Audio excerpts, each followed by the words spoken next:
Hello, good evening. Welcome back to my channel. Bakul Deori here. Thanks for tuning in. So actually बात यह है कि मैं आज पूरे दिन एडिटिंग कर रहा था।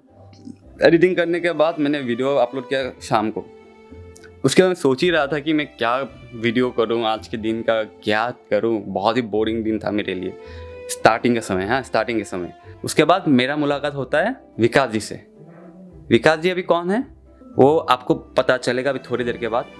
उनका बस एक इंट्रोडक्शन मैं देना चाहता हूँ। वो ये है कि विकास जी कश्मीर से लेके कन्याकुमारी तक साइकिल चला के आ रहे हैं। समझ रहे हो? Can you imagine? It's like 5000 kilometres. 5000। सो मुझे बहुत ही इंस्पायरिंग लगा वो कहानी, और मुझे लगा कि ये कहानी सबको सुनना चाहिए, है ना। कि क्या एक्सपीरियंस था उनका, कि कैसे, क्यों उन्होंने स्टार्ट किया ये जर्नी, कैसे किया और क्यों कर रहे हैं, वो ज़रूर जानने का मुझे बहुत मन था वो जानने को। सो इसीलिए मैं उनका काइंड ऑफ एक इंटरव्यू टाइप का लेने वाला हूँ। तो होपफुली आप लोगों को अच्छा लगेगा वो देख के, और डेफिनेटली आपको देखना चाहिए। आप लोग देखो कि कैसे एक बंदा ऊपर से कश्मीर से लेके कन्याकुमारी तक साइकिल में आ रहा है। Just imagine. अभी उनका स्टोरी खुद उनके मुंह से सुनिए। हाय दोस्तों, मेरा नाम विकास कुमार है और मैं यूपी के एक बहुत ही छोटे से गांव से बिलोंग करता हूँ, जो मेरा डिस्ट्रिक्ट है, डिस्ट्रिक्ट शामली, यूपी उत्तर प्रदेश। तो पिछले मैं 5-6 सालों से मैं नई दिल्ली खान मार्केट मंजिल वेलफेयर सोसाइटी एक ऑर्गेनाइजेशन है, मैं वहीं पे मैं रह रहा था पिछले 5-6 साल से। और ये साइकिलिंग जर्नी से पहले बाय प्रोफेशनली मैं एक सोशलिस्ट काम करता था। तो एक हमारी समाज सेवा संस्था है मंजिल वेलफेयर सोसाइटी के नाम से, खान मार्केट में ये बेस्ड है। तो वहाँ पे हम लोग एजुकेशन सिस्टम पे हम लोग काम करते हैं। तो एजुकेशन सिस्टम के थ्रू हम लोग वैल्यू सिस्टम के ऊपर हम लोग काम करते हैं। तो वैल्यू सिस्टम लाइक हम लोग बहुत हायर स्टडी कर लेते हैं, बट हम लोगों को वो वैल्यूज़ समझना बहुत ज़रूरी होता है। वैल्यूज़ में लाइक अगर मैंने अच्छी खासी स्टडी कर रखी है और स्टडी करने के बाद अगर मैं रोड पे मैं अपनी बाइक से या फिर स्कूटी से या फिर किसी भी व्हीकल से मैं कुछ खा रहा हूँ और खाने के बाद वो रैपर मैं ऐसे ही उस रोड पे डाल रहा हूँ, तो वहाँ पे फिर मेरी वो एजुकेशन वो मायने रखती है कि मैं कितना मैंने पढ़ाई लिखाई करी है। तो ये छोटी छोटी चीज़ें हम लोगों ने मैंने मंजिल में रह करके सीखी, और वहाँ पे अब हम लोग ये चीज़ें सिखाते हैं और कम्युनिटी को ये चीज़ें हम शेयर करते हैं कि हमें वैल्यूज़ पे फोकस रखना चाहिए, ना कि हमारी एजुकेशन पे। So currently I am doing master in history, but वो एजुकेशन मुझे अभी तक समझ नहीं आई कि वो मेरे कहाँ पे काम आ रही है। मगर पिछले 6 सालों से जो मैं मंजिल वेलफेयर सोसाइटी में जो मैंने सीखा और अभी भी जो मैं सीख रहा हूँ, वो वैल्यूज़ मेरे लाइफ में मुझे पता है कि मेरी हर एक मोमेंट में, हर एक सिंगल सेकंड में मुझे वो सपोर्ट कर रही है। तो उसमें चाहे वैल्यूज़ की अगर हम बात करें, चाहे कम्युनिकेशन की बात कर लो, या फिर रिस्पॉन्सिबिलिटी की बात करें, या फिर ओनरशिप की बात करें, तो इस तरीके की ये वैल्यूज़ होती है हमारी। और यही वैल्यूज़ हमें बहुत आगे तक लेकर के जाती है। कि जैसे अगर मैंने किसी को कमिटमेंट करी है, तो उस कमिटमेंट पे मैं अपनी कमिटमेंट पे मैं फुलफ़िल कर पाऊँ, तो कमिटमेंट भी एक वैल्यू है। तो इस तरीके से हम लोग काम करते हैं। और ये सारी चीज़ सीखने के बाद मैं वहाँ पे फिर धीरे धीरे एक्चुअली मेरी जो जर्नी स्टार्ट हुई थी मंजिल में, तो ये एक बहुत छोटी सी संस्था है समाज सेवा की। तो वहाँ पे मैं एज ए कंप्यूटर स्टूडेंट मैं वहाँ पे सीखने के लिए गया था। तो सीखते सीखते फिर धीरे धीरे मुझे लगा कि अब मुझे सिखाना चाहिए। तो जितना मैंने सीखा फिर वो धीरे धीरे मैं वहाँ पे सिखाने लगा। तो एज ए कंप्यूटर टीचर मैं वहाँ पे मुझे अलग अलग वहाँ पे रोल मिले कि लाइक फैसिलिटी सपोर्ट, ये मेरा बिग रोल था वहाँ पे। और as a computer teacher, as a initiative leader, और फिर उसके बाद एक और लर्निंग बाय लोकल्स, ये ऑर्गेनाइजेशन है, ये भी मंजिल से ही निकली हुई है। तो दिल्ली में मंजिल और लर्निंग बाय लोकल्स, इन दोनों से मैं काफ़ी डीपली मैं कनेक्टेड रहा हूँ। और हम सभी लोगों ने बहुत ख़तरनाक टाइम देखा है 2020 का।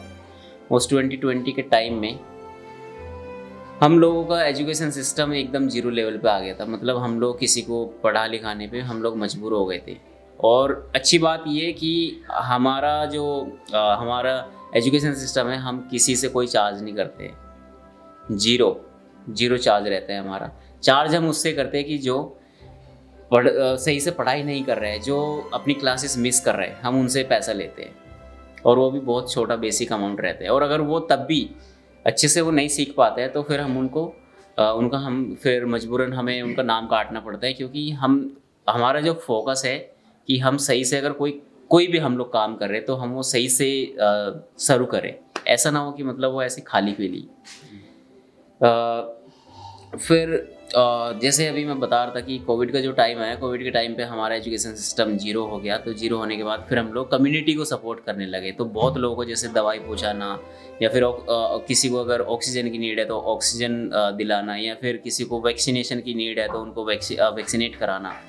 तो इस तरीके से हम लोग फील्ड पे उतर के और फिर हम लोग ग्राउंड लेवल पे हम लोग काम करने लगे। बट उस टाइम से मैंने अपनी लाइफ में ये चीज़ सीखी कि अगर उस टाइम पे किसी को भी कोविड हुआ था और सही टाइम पे उनको ऑक्सीजन नहीं पहुंची तो मजबूरन उन लोगों की डेथ हुई है। वो डेथ इसीलिए हुई है कि हमारे इन्वायरमेंट में ऑक्सीजन की बहुत ज़्यादा कमी है। तो पर्सनली मुझे ये फील हुआ कि लोगों को चेंज करने से पहले मैं खुद अपने आप को मैं चेंज करूँगा। और मैंने फिर सोचा कि मैं कश्मीर से कन्याकुमारी बाई साइकिलिंग में जर्नी करूँगा, और सब कुछ छोड़ छाड़ के अपनी जो भी चीज़ें मैंने करी वो मैंने सब कुछ लेफ़्ट किया। और उसके बाद फिर मैं सितंबर मंथ से मैं बहुत खूबसूरत ये मेरी जर्नी चल रही है, Kashmir to Kanyakumari by cycling for climate change. तो इस सफ़र में मेरा ये संदेश रहता है कम्युनिटी को, स्कूल में लोगों को, कि हम लोगों को सबसे पहली जो चीज़ है साइकिलिंग, छोटी चीज़ है मगर इसका जो मर्म है वो बहुत बड़ा है। साइकिलिंग आप 5, 6, 7, 8, 10 हज़ार की आप कोई भी मतलब जितना भी आप कंफर्टेबल हो उतने अमाउंट की आप ख़रीद सकते हो। मैं ये चीज़ें लिख करके दे सकता हूँ कि जितना आप पेट्रोल और डीजल में जो भी आप पैसा इन्वेस्ट करते हो, वो पैसा आपका अगर आप साइकिल पे इन्वेस्ट करो तो उससे आपकी फिजिकली फिटनेस इतनी स्ट्रॉन्ग हो जाएगी कि बहुत पावरफुल आपको फील होगा। आपका इम्यून सिस्टम काफ़ी स्ट्रॉन्ग हो जाएगा। तो अब ये चीज़ देखो कि आपका इम्यून सिस्टम इतना स्ट्रॉन्ग होगा, आप फिजिकली एनर्जेटिक आप फील करोगे। और दूसरा जो बेनिफिट है कि आप सोशली बहुत लोगों से कनेक्ट होते हो। तो मैं सफ़र में बहुत लोगों से कनेक्ट होता हूँ, बहुत लोगों से मेरी जान पहचान बनती है कश्मीर से। और आज मैं LAP केरला में मैं यहाँ पे बैठा हूँ। तो आप लोग यकीन नहीं करोगे कि हर 50 किलोमीटर पे मेरे लोगों से कांटेक्ट बने हुए हैं। मैं हर लोगों से बातचीत करता हुआ आता हूँ, लोगों को मैसेज शेयर करता हुआ आता हूँ कि मैं ये साइकिलिंग क्यों कर रहा हूँ, साइकिलिंग करने का मेरा क्या रीज़न है। और साइकिलिंग से फिर ये 2 फ़ायदे हुए। तीसरा फ़ायदा कि उसकी कोई कॉस्ट नहीं है, उसमें कोई पेट्रोल कोई डीजल का कोई कॉस्ट नहीं है। सो ये भी फाइनेंशियली कहीं ना कहीं आपको साइकिलिंग सपोर्ट करती है। फोर्थ बेनिफिट कि आप अगर साइकिल से ट्रैवल करते हो तो साइकिल आपकी तो सेहत बनाती है, नेचर की भी सेहत बनती है, कार्बन एमिशन, क्योंकि उससे कोई कार्बन प्रोड्यूस नहीं होता है, उससे कोई कार्बन क्रिएट नहीं होता है। तो देखो ये 4 बेनिफिट इतने अच्छे बेनिफिट है कि मतलब लोग कितना भी अमाउंट पे करके इन क्वालिटीज़ को लेना चाहे तो ये ले नहीं पाएगा। तो ये 4 क्वालिटी बहुत बेस्ट है। 5वीं जो बेस्ट क्वालिटी है कि जब मैं कभी भी मैं साइकिलिंग करने के बाद फिर मैं सोने के लिए जाता हूँ, यू कांट बिलीव कि मुझे इतनी खूबसूरत इतनी प्यारी मुझे नींद आती है कि जो एक अरबपति करोड़पति खरबपति को अच्छे से नींद नहीं आती है। मतलब जो बिलियनियर जो होते हैं उनको टेंशन रहती है कि यार आज मैंने इतना पैसा कमाया तो कल के दिन में और कितना पैसा कमाऊँ। वो लोग भाग रहे पैसे के पीछे, हम लोग दौड़ते हैं लोगों से रिलेशन बनाने के लिए और सुकून के लिए, क्योंकि पैसा उतना ही काफ़ी है कि जितना एक गाड़ी में पेट्रोल की जो ज़रूरत होती है कि बस वो चल सके। अगर ओवरफ्लो भी हो जाएगा तो उसमें भी मज़ा नहीं है लाइफ का, हम ज़िंदगी जीना भूल जाएंगे। कम हुआ तो भी ज़िंदगी जीना भूल जाएंगे। अगर मीडियम में रखेंगे कि जिस तरीके से हम रोटी जो बनाते हैं, बहुत अच्छा एग्जाम्पल है कि अगर रोटी अगर ज़्यादा पक जाएगी या ज़्यादा जल जाएगी तो उसमें मज़ा नहीं आएगा, और अगर ज़्यादा कच्ची रह जाएगी तो तब भी उसमें मज़ा नहीं आएगा। उसको मीडियम रखो, ऐसे ही लाइफ को भी मीडियम रखो, बहुत मज़ा आएगा। तो ये मैंने साइकिलिंग के बेनिफिट्स शेयर किए हैं कि साइकिलिंग मुझे कितना हेल्प करती है। अब लोगों से और काफ़ी सारे स्कूलों में मैंने विजिट किया और बहुत सारे मैंने स्टूडेंट्स को मैंने एड्रेस किया। तो उसमें अभी तक LAP तक अगर मैं बात करूँ तो लगभग मैं कम से कम 3000 बच्चों को मैं एड्रेस कर चुका हूँ। लाइक इतने स्कूलों में मैंने विजिट किया है और इतने स्कूलों में मैंने जा करके ये अपना मैसेज मैंने शेयर किया कि हम लोगों को कहीं ना कहीं साइकिलिंग अपनी लाइफ में अपनानी चाहिए और हमें ज़्यादा से ज़्यादा प्लांटेशन करनी चाहिए। अब जैसे कुछ ऐसे स्टेट है कि जहाँ पे बहुत सारी खूबसूरती है। अभी जैसे मैं केरल स्टेट में बैठा हूँ, तो अगर मैं बात करूँ कि मैंने अभी तक कितने स्टेट कवर किए हैं, तो श्रीनगर जम्मू कश्मीर से मैंने स्टार्ट किया था, जम्मू कश्मीर 1, फिर उसके बाद मैं पंजाब में एंटर हुआ 2, फिर उसके बाद मैं हरियाणा में एंटर हुआ 3, फिर उसके बाद यूपी उत्तर प्रदेश, मैं लखनऊ और ऑलमोस्ट या गोरखपुर तो नहीं जा पाया, अयोध्या तक मैं घूम करके आया। तो वहाँ से यूपी में भी लगभग 800-900 किलोमीटर की मैंने साइकिलिंग करी।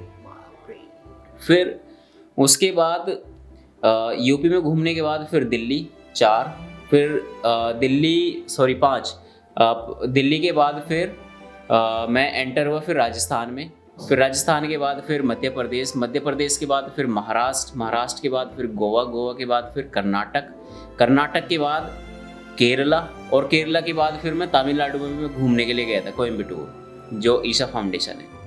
तो अभी तक ये मेरे इतने सारे स्टेट्स मेरे कवर हो गए हैं और मुझे बहुत मज़ा आ रहा है इस ब्यूटीफुल जर्नी में। मेरे बहुत अच्छे रिलेशन बन रहे हैं लोगों के साथ। सो ऐसे ही मेरे साथ एक और भाई बैठे हैं, तो थैंक यू सो मच। कोई बात कि आपसे मिल करके मुझे बेहद खुशी हो रही है। सेम है मैम, एकदम डेफिनेटली। तो ये मेरी अभी तक ब्यूटीफुल मेरी जर्नी चली है। बहुत है। और आपका अभी तक फेवरेट स्टेट?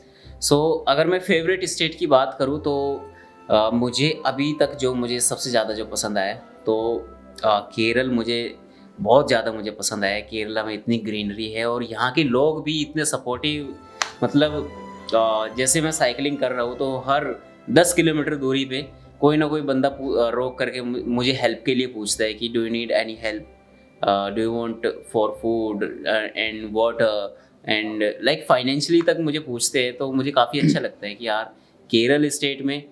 और एक और ख़ास बात जो मैंने नोटिस करी कि जिस तरीके से मैं स्टेट का नाम नहीं लेना चाहता, पर ऐसे कुछ स्टेट है कि जहाँ पे कास्टिज्म में वे लोग घुसे हुए हैं। यार कुछ नहीं रखे हैं उन चीज़ों में। कास्टिज्म की वजह से तो हमारा देश बहुत पीछे जा रहा है। सही बात। मैं तो ये चीज़ बोलता हूँ कि ये सारी चीज़ छोड़ करके एज ए ह्यूमन बीइंग आप सामने वाले बंदे का आप वेलकम करो, आपको बहुत अच्छा लगेगा, आपको खुशी मिलेगी। जब आपके अंदर सेटिस्फैक्शन आएगी तो आप डीपली बहुत हैप्पीली आप इंजॉय कर पाओगे। तो Kerala is my very best best state.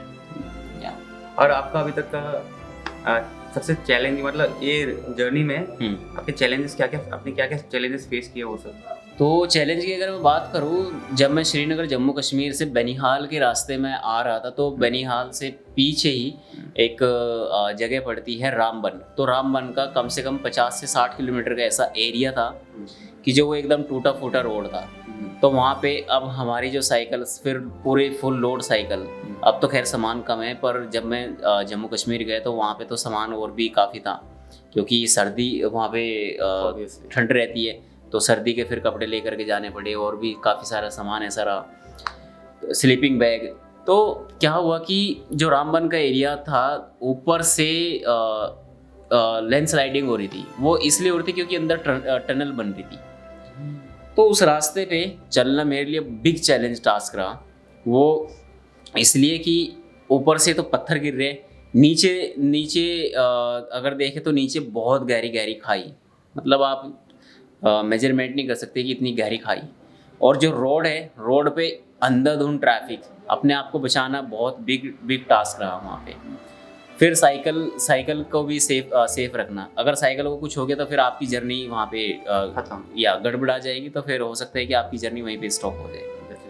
हो सकता है कि आपकी लाइफ पे भी बहुत ऐसा फ़र्क पड़ सकता है।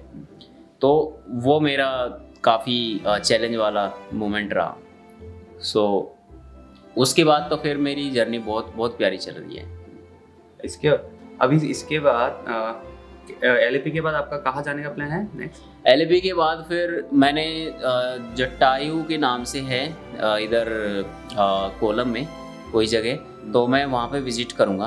तो बहुत अच्छा वहाँ पे वो भी काफ़ी अच्छी जगह है। तो केरल में तो एक्चुअली जितनी भी जो विजिटर्स के लिए जितनी भी जगह जो बना रखी है, बहुत प्यारी जगह बनी हुई है। वहाँ का व्यू मतलब सामने से ही देखते ही आपका मन ये चीज़ करेगा कि यार वाओ।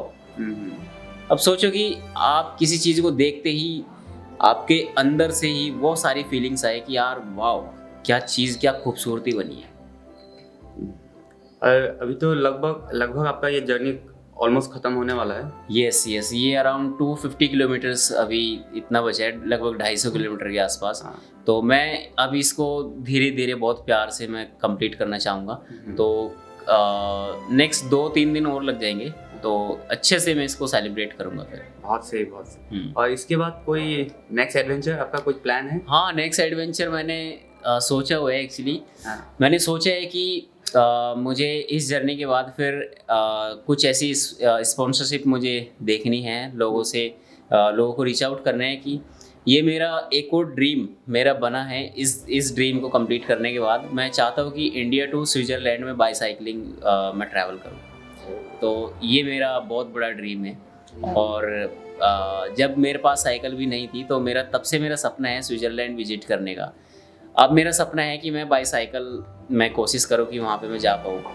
पूरा रोड टू रोड तो नहीं जा पाऊँगा, जैसे कहीं पे ऐसा है कि वहाँ पे मुझे या तो शिप लेना पड़े या फिर मुझे छोटे डिस्टेंस पे मुझे फ़्लाइट लेना पड़े।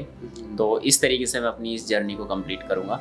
बट उससे पहले मैं देखूँगा कि अगर कोई इतना वैसे जिस तरीके से मेहनत हुई है उस तरीके से मेरा लक भी बनाए, तो आगे भी फिर ये सफ़र ज़रूर आगे तक जाएगा। इस जर्नी में अगर मैं बात करूँ कुछ यूनिक चीज़ों की, तो मैंने बहुत सारा कल्चर एक्सप्लोर किया है। जैसे श्रीनगर जम्मू कश्मीर का पहनावा वो अलग है, और फिर उसके बाद पंजाब में जैसे मैं एंटर हुआ वहाँ पे अलग है, और फिर हरियाणा में एंटर हुआ वहाँ पे अलग, यूपी में अलग, दिल्ली में अलग, राजस्थान में अलग, MP में अलग। तो ये इतना खूबसूरत कल्चर मुझे देखने को मिला है। हमारा इंडिया कल्चर से तो भरा हुआ है, ऑब्वियसली बहुत खूबसूरती से भरा हुआ है। और इस जर्नी में अगर मैं बात करूँ खाने को लेकर के, तो जम्मू कश्मीर में कहवा बड़ा फेमस है। कैसा होता है वो लिक्विड फॉर्म में होता है, वो काइंड ऑफ कॉफ़ी। तो वो बनता है केसर और काजू, इस तरीके से वो ड्राई फ्रूट्स उसमें डलते हैं। तो बहुत टेस्टी रहते हैं, बहुत मज़ेदार रहते हैं। और इंदौर में मैंने अपनी लाइफ में अभी तक भी जो मैंने खाया है वो मैंने कभी नहीं खाया। इंदौर का पोहा बहुत फेमस है और मुझे बहुत पसंद आया है, और अभी तक भी मुझे इतना टेस्टी पोहा मुझे खाने को नहीं मिला है। तो इंदौर भी इतनी अच्छी सिटी है, मैं वहाँ पे भी ज़रूर विजिट करूँगा वंस अगेन। और फिर अगर बात करें केरला की, तो केरल में मैंने पानी से ज़्यादा मैंने नारियल पानी पिया है, क्योंकि वो हेल्थ के लिए बहुत ज़्यादा बेनिफिशियल है। और खाना भी बड़ा टेस्टी है यहाँ पे। केरल में अलग अलग डिशेज़ यहाँ पे खाने को मिलती है। तो जैसे डोसे की अगर बात करें, पनीर ये मसाला डोसा बड़ा टेस्टी है यहाँ का भी, वो मैंने खाया। तो और बाकी केरल की मुझे हरियाली बहुत पसंद आई है। केरल बहुत ग्रीनरी स्टेट है। मैं तो ये रिक्वेस्ट करता हूँ सभी केरल वासियों से कि प्लीज़ इस ग्रीनरी को आप लोग बचा के रखिए। बाय एनी चांस आपका कभी भी नॉर्थ ईस्ट आने का प्लान है? नॉर्थ ईस्ट मैं देखूँगा अभी। अगर ऐसा कुछ प्लान हुआ तो मैं ज़रूर अपडेट करूँगा। अगर आप नॉर्थ ईस्ट कभी भी आते हो तो ज़रूर मुझे बोलिएगा। यस।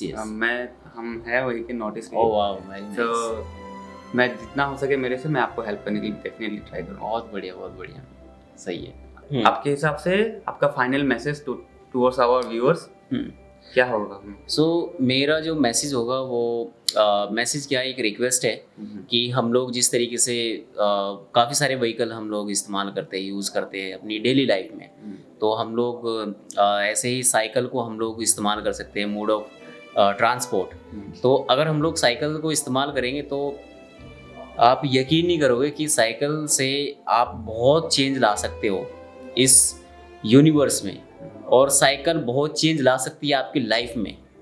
तो ये दोनों एक दूसरे के अपोजिट बहुत सारे ऐसे बेनिफिट्स रहेंगे। और नेक्स्ट जो रिक्वेस्ट है कि काफ़ी लोग हम लोगों ने देखा है अक्सर कि जैसे कहीं पे भी बीच पे जाते हैं या फिर कहीं रोड पे घूमते रहते हैं तो कुछ खाते रहते हैं, तो वो जो रैपर होते हैं वो ऐसे ही फेंक देते हैं। तो this is my humble request कि प्लीज़ कोई भी आप लोग प्लास्टिक या फिर कोई भी पॉलीथीन या फिर कुछ भी कचरा या फिर कूड़ा आप लोग किसी भी जगह पे ऐसे मत डालो।